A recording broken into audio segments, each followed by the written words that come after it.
मामले में ईडी की कार्रवाई लगातार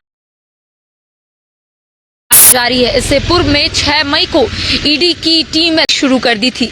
झारखंड की महिला आईएएस ऑफिसर पूजा सिंघल के आवास पर ईडी की दबिश साफ तौर पर देखने को मिल रही थी। पूजा सिंघल ही नहीं बल्कि सीए सुमन कुमार के आवास में भी ईडी की छापेमारी साफ तौर पर देखने को मिल रही थी और छापेमारी के दौरान लगभग 19 करोड़ रुपए ईडी के अधिकारियों को बरामद हुए थे। उसके बाद उसी के आधार पर छापेमारी का सिलसिला झारखंड में लगातार जारी है। आपको तस्वीर के माध्यम से दिखाने की कोशिश करेंगे कि ईडी कार्यालय में फिलहाल हलचल काफी तेज हो गई है, क्योंकि कहा जा रहा है कि थोड़ी देर के बाद विशाल चौधरी ईडी कार्यालय आएंगे। चूंकि कुछ दिन पहले ही विशाल चौधरी के आवास पर ईडी की दबिश देखने को मिल रही थी। उसके बाद पूछताछ के बाद विशाल चौधरी को छोड़ दिया गया था।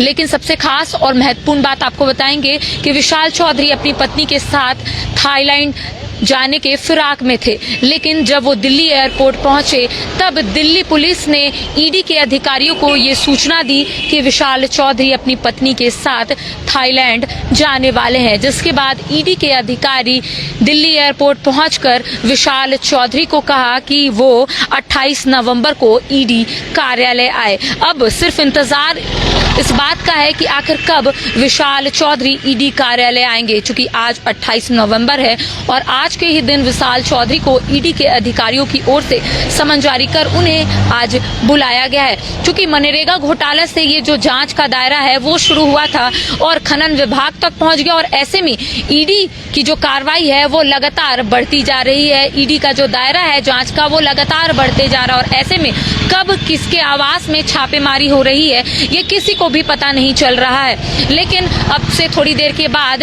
विशाल चौधरी ईडी कार्यालय आएंगे और पूछताछ का जो सिलसिला है वो शुरू हो जाएगा। लेकिन हलचल फिलहाल काफी तेज हो गई है, क्योंकि विशाल चौधरी बिल्कुल भी ईडी के अधिकारियों का जो भी सवाल है उसका जवाब नहीं दे पा रहे, यानी कि सहयोग नहीं कर पा रहे हैं। और जो सूचना हमें प्राप्त हुई है कि विशाल चौधरी ट्रांसफर पोस्टिंग पर भी उनका जो सहयोग है वो काफी रहा है। ट्रांसफर पोस्टिंग में वो लगातार अपना सहयोग देते हुए नजर आते थे, और उसी के आधार पर अब जो ईडी की कार्रवाई है वो फिलहाल तेज हो गई है। विशाल चौधरी अब थोड़ी देर के बाद ईडी कार्यालय आएंगे, जिसको लेकर आप देख सकते हैं जवानों की भी यहाँ पर तैनाती कर दी गई है। और थोड़ी देर के बाद जो विशाल चौधरी है यहाँ पर आएंगे, उसको लेकर आप देख सकते हैं मीडिया कर्मियों का भी हुजूम यहाँ पर उमड़ पड़ा है, क्योंकि विशाल चौधरी के बारे में जो बताया जा रहा है कि विशाल चौधरी का जो संबंध है वो अच्छे अच्छे अधिकारियों के साथ है। और ऐसे में जितने भी अधिकारी है, ये ऐसा कहा जा रहा है कि जब विशाल चौधरी यहाँ पर पहुंचेंगे, पूछताछ